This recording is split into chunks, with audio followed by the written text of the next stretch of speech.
25 जून 1975 को देश की तत्काल प्रधानमंत्री इंदिरा गांधी की ओर से लगाई गई इमरजेंसी को भाजपा देश भर में काले दिवस के रूप में मना रही है। इसी कड़ी में हिमाचल प्रदेश की राजधानी शिमला में भी बीजेपी मंडल के कार्यकर्ताओं ने इमरजेंसी की बरसी को काला दिवस के रूप में मनाया। इस दौरान बीजेपी कार्यकर्ताओं ने कांग्रेस पार्टी के खिलाफ जमकर नारेबाजी की। प्रदर्शन के दौरान बीजेपी के वरिष्ठ नेता गणेश दत्त ने कहा कि इमरजेंसी लोकतंत्र पर काले धब्बे की तरह है। उन्होंने कहा कि अपने अधिकारों का गलत तरह से इस्तेमाल कर इंदिरा गांधी ने कुर्सी बचाने के लिए आपातकाल लगाया।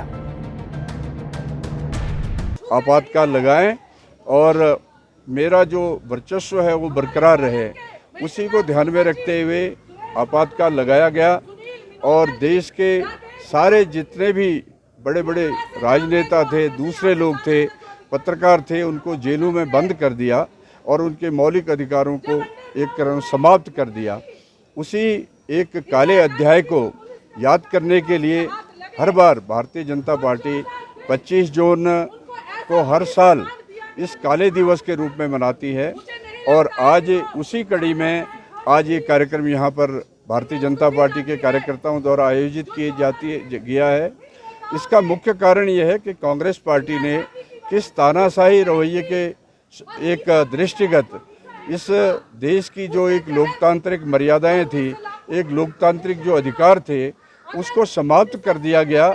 और उनकी जो एक राजनीति है और उनकी एक मंशा है और उनकी नीयत उसी समय से जागिर हो गई थी जब से इस देश के अंदर आपातकाल लगाया गया था। हम लोगों ने पिछले कई वर्षों में आंदोलन किए और जेलों में भी गए हैं और लाठीचार्ज का भी हम लोगों को सामना करना पड़ा है। मैं स्वयं उस बात का भुक्तभोगी हूँ। 1975 में जब ये इमरजेंसी लगी, उस समय सारे दुकानदारों को एक प्रकार से पुलिस के माध्यम से जो है वहाँ पर उनके रेड टेस्ट लगवाने का और उनको ज़बरदस्ती पकड़ करके जेलों में डालने का एक कुचक्र चल रहा था। और उस कुचक्र के शिकार हम भी हुए। लोअर बाज़ार में एक ऐसे व्यक्ति को उन्होंने गिरफ्तार किया जिसके पीछे पीछे हम भी चले गए और हमें भी 2 दिन जो है थाने में रखा। जब हमें पूछा गया, मैंने कहा भाई हम तो इसके साथ, हमारी दोस्ती थी, हम इसलिए इसके साथ लगे हैं। वहीं भारतीय जनता पार्टी महिला मोर्चा के नेता शीतल व्यास ने कहा कि इंदिरा गांधी ने अपनी कुर्सी बचाने के लिए अधिकारों का जमकर दुरुपयोग किया और लोगों के अधिकार उनसे छीन लिए। उन्होंने कहा कि देश में इमरजेंसी लगाने के लिए कैबिनेट की राय लेनी जरूरी थी, लेकिन इंदिरा गांधी ने केवल अपने बेटे संजय गांधी से सलाह मशवरे के बाद देश में आपातकाल की घोषणा कर दी। हर वर्ष की भांति आज 25 जून को आपातकाल काला दिवस के रूप में मनाती है, क्योंकि 25 जून 1975 को जो तत्कालीन प्रधानमंत्री थी इंदिरा गांधी जी, उन्होंने पूरे देश में आपातकाल की घोषणा की थी। और ये जो घोषणा की गई थी वो संविधान के बिल्कुल खिलाफ थी और जिसके तहत जितने भी हमारे नागरिक थे, हमारा भारत देश था, उनके मौलिक अधिकारों का हनन किया गया।